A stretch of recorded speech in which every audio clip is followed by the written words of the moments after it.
Mastering English starts with a simple yet powerful step: believing in yourself. When you picture your success and take small steps toward it, you set the foundation for fluency and confidence to grow. When I started teaching English, one of my first students was a boy named James. James was from a small town in Ohio and always seemed nervous in class. He hardly spoke during lessons and would look down at his desk when I asked him questions. One day, during a one-on-one session, he said, "I do not think I will ever speak English fluently." He looked so defeated that I could not help but feel for him. I smiled and said, "James, fluency starts with believing it is possible. Can you imagine yourself speaking English confidently?" He looked at me, confused. "Imagine?" he asked. I nodded. "Yes, close your eyes and picture yourself having a conversation with someone in English. Can you see it? Can you feel it?" At first, James laughed and said, "That sounds silly." But I encouraged him to try. Every morning, James stood in front of the mirror and said, "I am improving my English every day." He told me that even though he felt awkward at first, it became easier with time. Slowly, his attitude began to change. Within a few months, James started raising his hand in class. He still made mistakes, but he smiled through them, and his hesitation disappeared. James taught me something important that day. Believing in yourself is the first step to success. Like James, I want you to imagine yourself speaking English with ease. Picture yourself chatting with friends, making new connections, or even giving a speech in English. See yourself smiling, feeling proud, and enjoying the moment. It all begins with this vision: the power of positive thinking. I also remember one of my students, Amanda, a shy girl from California. Amanda loved writing stories, but she refused to share them in English. She was afraid people would laugh at her mistakes. One day, I asked her, "What would it look like if you were confident in English?" She thought for a moment and said, "Maybe I would read my story to the class without feeling scared." I said, "Exactly. Keep that picture in your mind. Let it guide you." From that day on, Amanda wrote a small sentence on her notebook every morning: "I will speak English confidently one day." She repeated it to herself whenever she felt discouraged. Slowly but surely, Amanda's confidence grew. A year later, she stood in front of the class and read a short story she had written. Her voice was clear and her smile lit up the room. This is the power of positive thinking. Your thoughts can shape your reality. If you think, "I will never be good at English," you might not try hard enough. But if you tell yourself, "I am improving every day," your actions will follow, and you will see progress. Tip: write a positive sentence about your English journey. It could be something simple like, "I am learning English step by step." Repeat it to yourself daily. This small habit can make a big difference. Your goals are your stepping stones. Another student, Michael, loved sports and dreamed of becoming a soccer coach. But there was a problem. Most of the coaching materials were in English, and Michael struggled to understand them. "Coach, I cannot learn all of this," he said during our lesson. I asked him, "What is your big goal?" Michael replied, "To teach soccer internationally." I said, "That is a wonderful goal. Now let us break it into smaller steps. What is one thing you can do today to move closer to that goal?" We decided that he would start by learning 5 soccer-related words in English every week. Words like pass, defense, and goalkeeper. He practiced using those words in sentences, and every time he learned something new, he felt more confident. Michael realized that learning English was not about doing everything at once. It was about small, manageable steps. Eventually, those small steps brought him closer to his big dream. Tip: think about your big goal with English, then break it into smaller steps. For example, if your goal is to speak fluently, start with learning a few new words every day or practicing short sentences. Small steps lead to big achievements. The mirror exercise.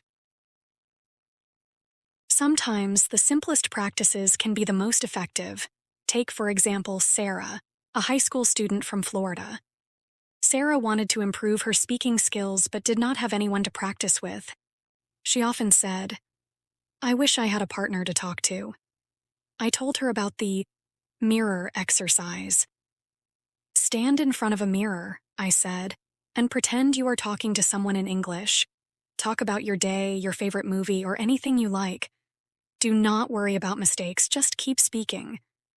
Sarah laughed and said, "You want me to talk to myself?" "Yes," I said, "because you are your best practice partner." Sarah started doing this every evening. At first, she felt a little silly, but soon it became a fun part of her routine. She would stand in front of the mirror and say things like, "Today I went to the park. The weather was nice and I saw a dog playing with a ball." This simple exercise helped Sarah build her confidence. When she spoke in class, her sentences became smoother and she felt more relaxed.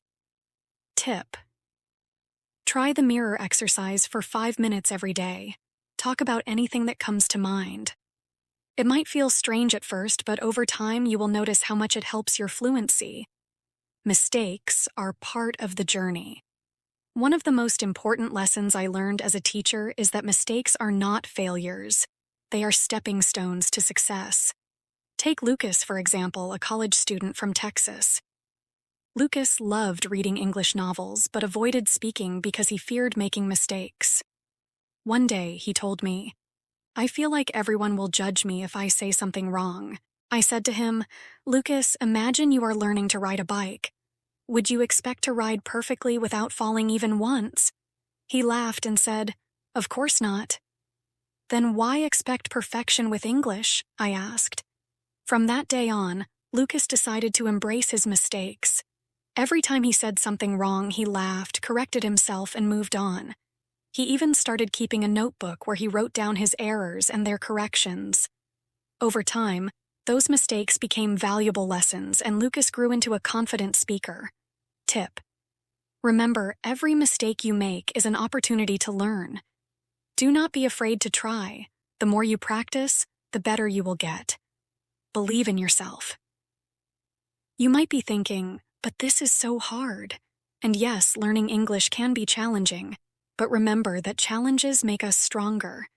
Think of Anna, a single mom from New York who wanted to learn English to help her daughter with schoolwork. She struggled with pronunciation and grammar but never gave up. "I want my daughter to see that it is never too late to learn," she said.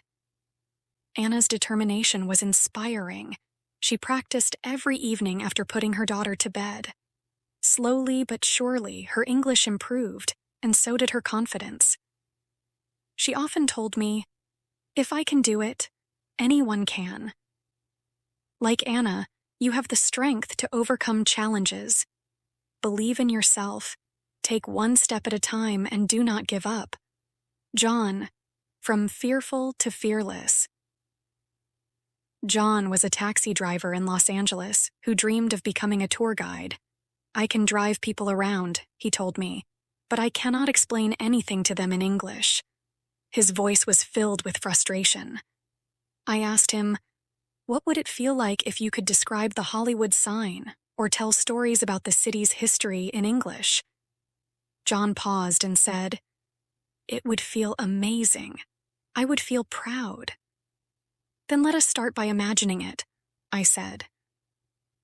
Every day after his shift, John took 5 minutes to close his eyes and picture himself giving a tour in English. He imagined tourists smiling and thanking him for his stories. This small exercise made a big difference. Within a few months, John gained the confidence to practice speaking with passengers. He began by describing simple landmarks, like beaches or parks. Each small success brought him closer to his dream. Tip: if you have a specific dream connected to English, visualize it clearly. Imagine where you are, who you are speaking to, and how you feel. Let that vision motivate you. Maria. Turning doubts into goals.